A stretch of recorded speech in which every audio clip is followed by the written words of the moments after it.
For years, small and medium-sized businesses have been tied down by red tape. But this time, they face a problem that could be solved with the flip of a switch.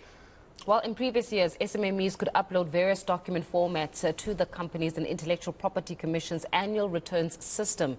But no more. Now companies are being forced to use a new file format that very few people have the skills to use. Not just that, all companies must file returns whether they make an income or not. So the Institute of Chartered Entrepreneurs says the average cost to outsource this sits at roughly 600, with an estimated 275,000 active SMMEs. Small businesses would incur a collective cost of 165 million rand. The Institute said as a simpler solution, just roll back the system. He joins us now for more on this conversation. Thank you so much, Deboho, for your time this morning. Let's talk a little bit about the decision to actually have this, what would be deemed as a more complicated format of keeping businesses accountable. Any word from the Department of Trade and Industry about this decision?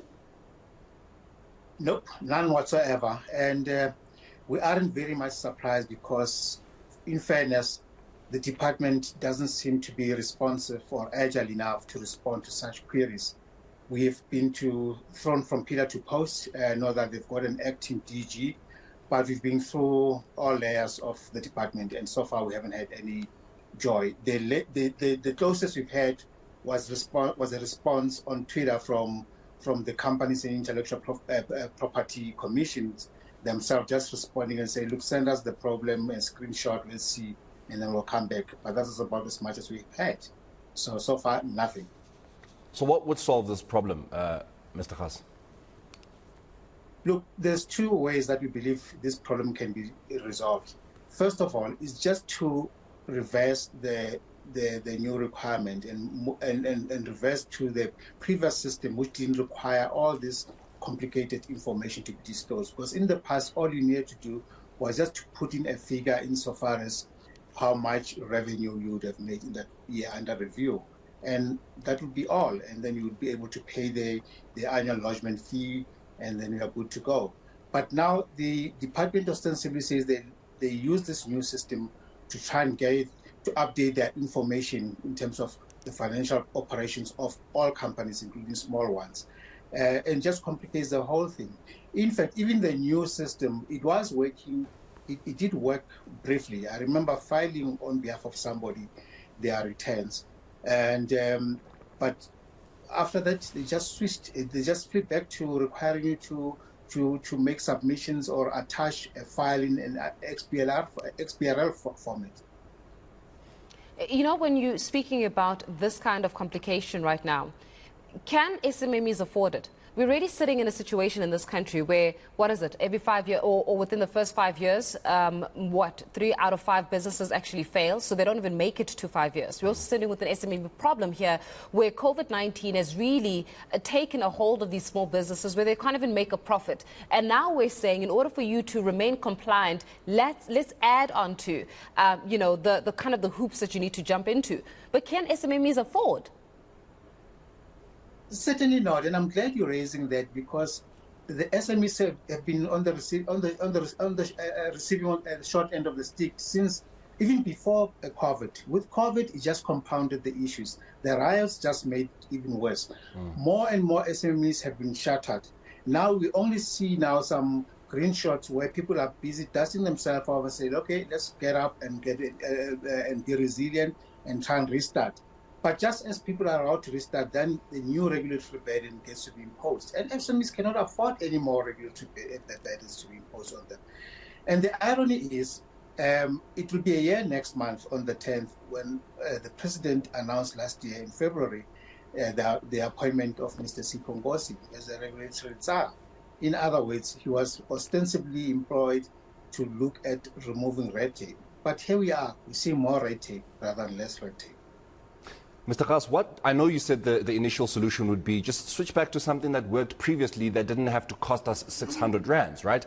But now what if another solution would be when they do decide to communicate clearly with all of the SMMEs, the Department of Trade and Industry, they say to you, why don't we just teach you how to use this system at perhaps, we would hope, no cost to you, that they're saying to you, we can't do away with the system because it just makes everything in terms of regulation better and easier for us and you know, the revenue service. Why don't we then just teach SMMEs how to navigate the system? Because I'm hearing that it's just a matter of it's a complicated system, and then on top of it, it needs, you know, money that SMMEs can't afford to give. So what if they just teach it to you at no cost?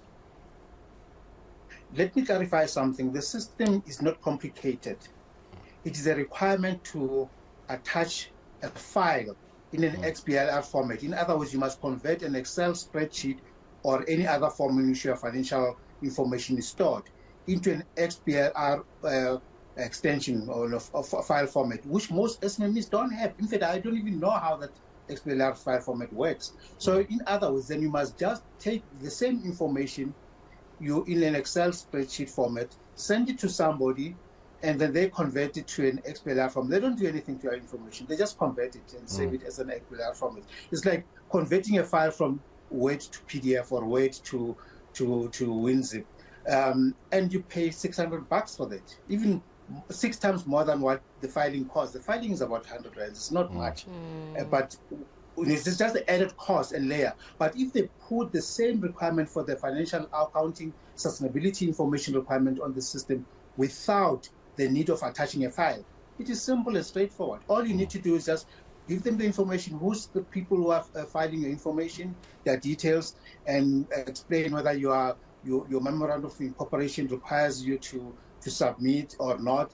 And it's straightforward information. So there's not even a need to even have sessions to teach anybody how to do it. Like I said, I had the fortune of being able to succeed once, but after that they reverted back to asking for attaching this XBLR file format. I don't even know what an XBLR format is. Yeah.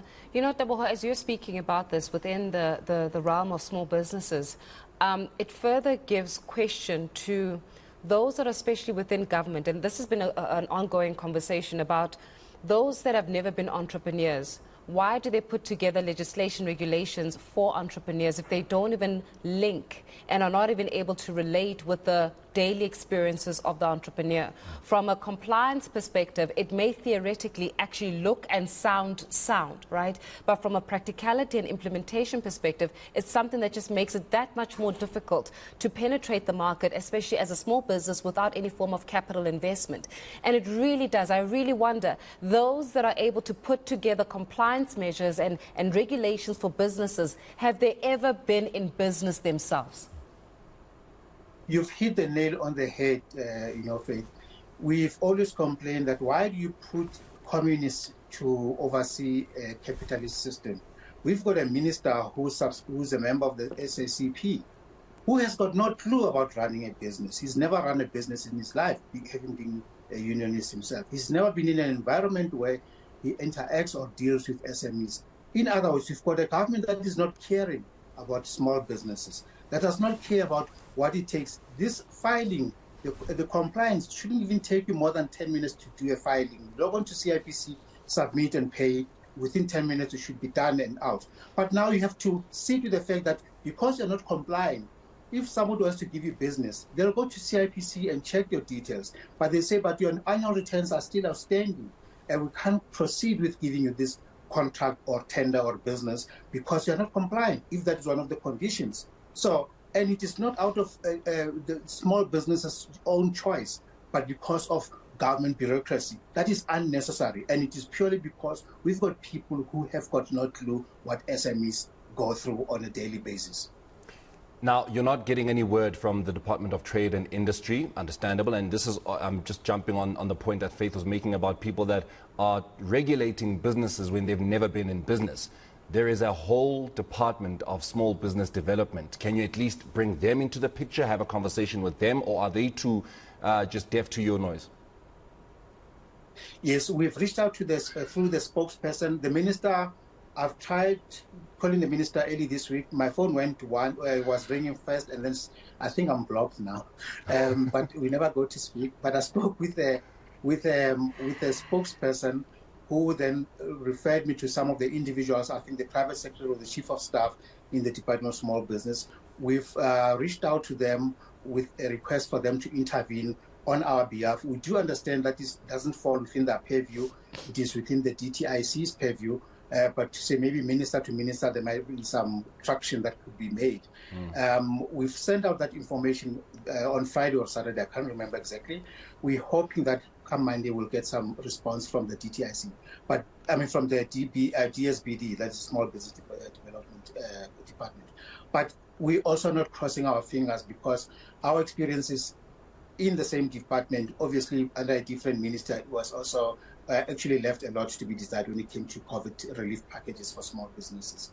So we're just crossing our fingers and hoping that somebody's listening. Somebody is not only listening, but they will act, because it is unfair to stifle entrepreneurship. It is unfair to make life difficult for small businesses to be able to conduct their affairs because of a small, or what should be a minor situation could be resolved by just, as you rightly put it, by switch off. By turning on a switch on and off, just making sure that there's no requirement for that XBRR form. The information can still be submitted in the same format that they've been doing in the past. So we're hoping that the DSBD will respond.